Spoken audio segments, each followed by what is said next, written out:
Ever wondered what is really going on at the White House? Number 13 tells us.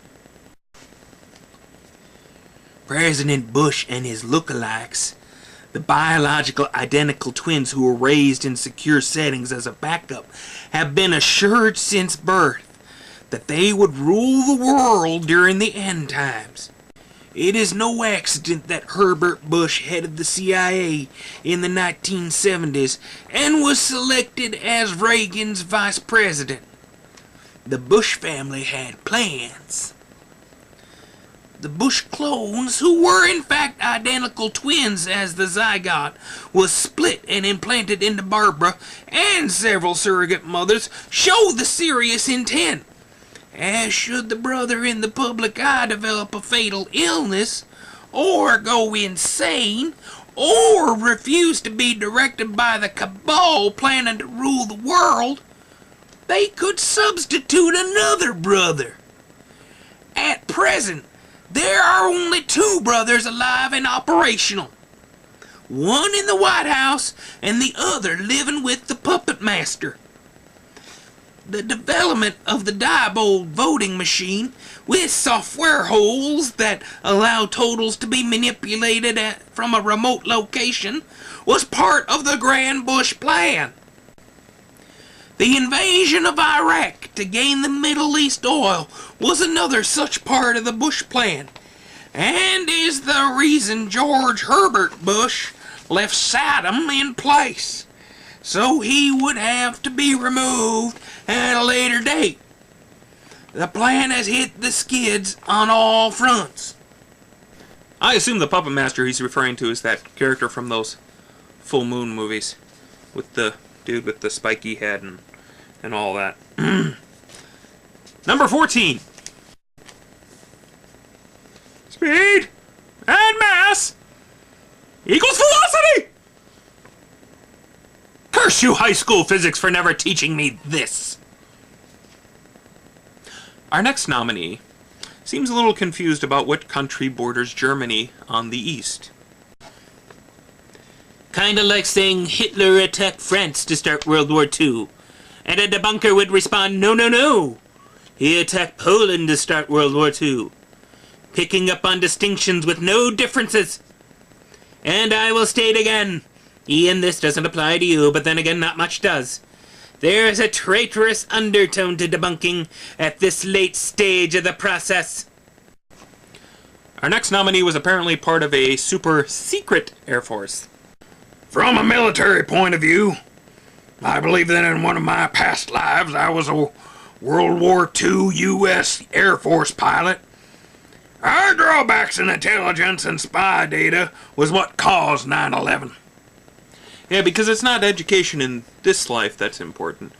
It's your experiences in past lives that really count. There's just no way to introduce the next nominee, so I'll just read it. Yourself aside, my case with the NWO, or whatever you wish to call them, is that they could exist at a level beyond the perception of the five senses, in a matter that objectivity cannot penetrate. That's not all that's not getting penetrated. Number 18. Hitler didn't want to actually take over Russia, as much as he wanted to destroy his military for a later Allied invasion that would be a lot easier since a vast part of his military met their demise there. Yes, Hitler was a secret Allied sympathizer. Number 19. You suck! And your comment too! Zeitgeist is one of the best alternative independent documentations you will ever see. Even when 100% of the information therein would be a lie, you would still find a lot of truth in it. Yes, 100% lies equals pure truth. And now the final nominee, number 20 on our list. No, not Bush's fault. He's just corrupt. Just like his dad was. Their whole 9/11 report has holes and lies in it. The best fault is to think that Bush could make this happen alone. This has happened before. Hitler used false flag terror events. Pearl Harbor was a false flag event to attack Vietnam. This video isn't close to proof that Osama did it. Not close!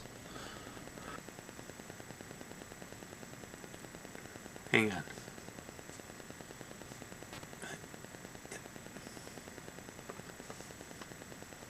Pearl Harbor.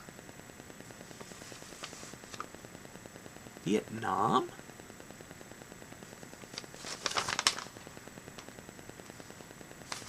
Well, anyway.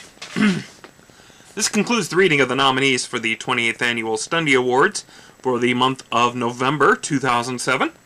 If you'd like to vote for your favorite Stundie nominee, please go to this thread at the JREF forum. If you'd like to see the original sources for these nominees, you can find it at this site in the comment box up in the corner of this page. I thank you for your attention. Good night, and God bless. Unless, of course, you don't believe in that, just go to bed. Good night.